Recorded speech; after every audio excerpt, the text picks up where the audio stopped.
So Polytechnique was released in 2009. It is just under 80 minutes long, so it's a really short film, and it's also just such a depressing one. It's a film of a school shooting that took place in Montreal, and it's just really hard and difficult to watch. I thought it was a good film, but I do ethically question its existence just a little bit, because I feel like we know how terrible school shootings are. Do we really need to see that on film?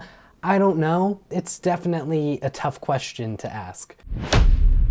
Starring Jake Gyllenhaal, released in 2013, and it's all about this college professor who finds a look-alike of himself that's an actor, and this professor essentially just stalks the actor. I watched this film when I was a lot younger, so I think as a younger person it's harder to appreciate movies that are as deep as Denis Villeneuve's dramas, so I don't think I was able to take this film in the same way I would now.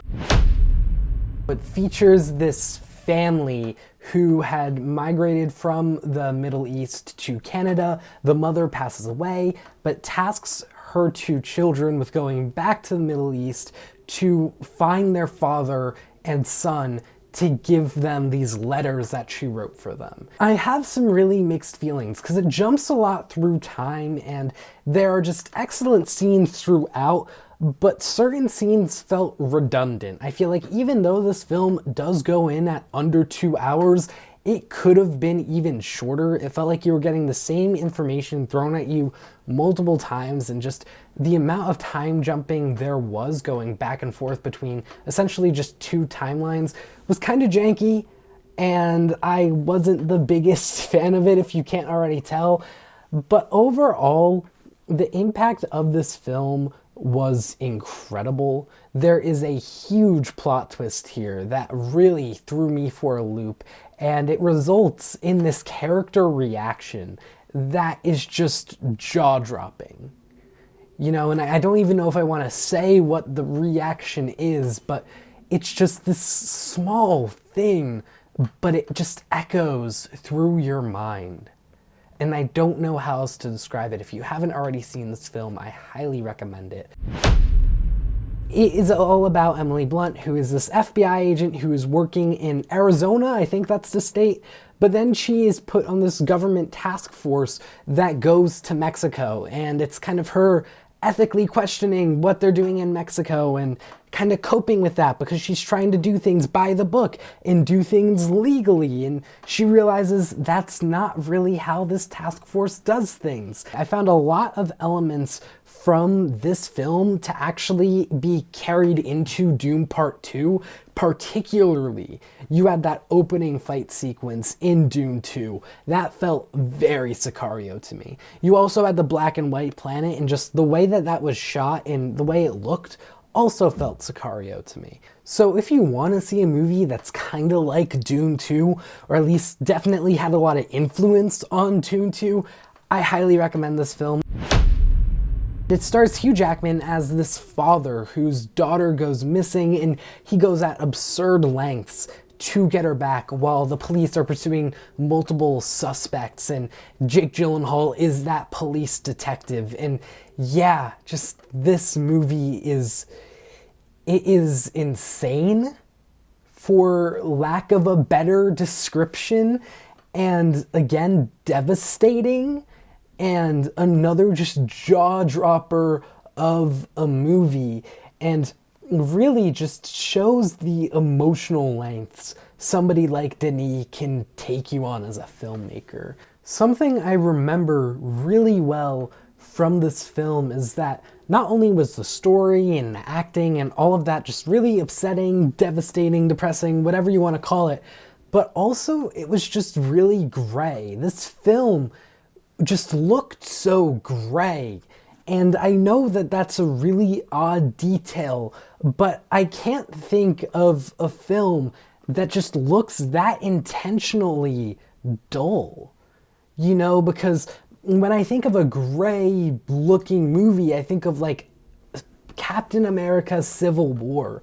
But I don't think that a movie like Captain America Civil War was gray for the story. I just think it made the CGI better. But this movie, just the look and feel of it, the fact that there was just no lightness, no happiness anywhere here, just really aided in that feeling that this film gives you, that uneasy, queasy, disgusting feeling.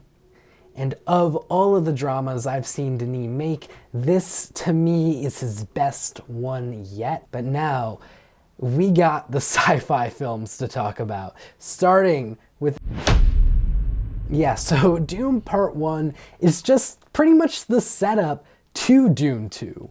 And you look at the book and you just, all of it is kind of aiding towards Dune 2 and kind of just setting that film up to be excellent. And thank God Dune 2 was excellent. But Dune 1 on its own is beautiful. I think to me that's one of my biggest takeaways from the movie. Every shot is so well composed, and yes, the story is almost as dry as Arrakis. There is a lot to get through in this film, but Denis does it in a way that made it feel grand. You were getting all this exposition like dealt to you, essentially, and all this setup without that much payoff given to you, but it was done on the grandest scale possible. Oscar Isaac, to me, is really the standout of this film because this is Oscar Isaac's movie, essentially, and he really uses that. He's great. There's just this atmosphere in 2049 that is, it's amazing, you know? And really, like, the story and the acting and, like, all of that in Blade Runner 2049, like, it's good. But this is one of those vibes movies. There's a lot of really long tracking shots, a lot of scenes that move a lot slower than they needed to, but personally, I did not care because I loved it. Because this movie, to me, was just a vibes movie. And that's okay. I will watch Ryan Gosling walk through any Denis Villeneuve Blade Runner landscape like that I can watch. The one bummer is that it felt like this film did set up for a sequel that could have been like a Dune 2 to Dune 1 situation where it was so much better, even though the first one was already really good, but we're never gonna get that sequel. So this film is about Amy Adams, who is this expert linguist and is assigned with deciphering this alien language from this alien spacecraft that has just arrived on Earth. And what follows is just, I don't know how to describe this film. I watched it this past summer and it was just like, just engulfing. You know, this film really engulfs you in its story, in its world, and you know, you just want to know everything that's happening. It's like one of those edge of your seat type of films, and every little thing here just felt so important, and I couldn't get enough of this movie. But honestly, its runtime is perfect at under 2 hours. Like, I think that really emphasizes how every little thing is important, and the ending does such a good job connecting back to things, and it's just, yeah, it's a wonderful movie, and I wish I had more to say about it. Dune Part 2 is, of course, the continuation of Dune Part 1. No way, that's insane, right? And yeah, it follows Paul as he really evolves from becoming this boy who we saw in Dune Part 1 to a Jesus figure, you know, to this just huge messiah, this leader of so many people.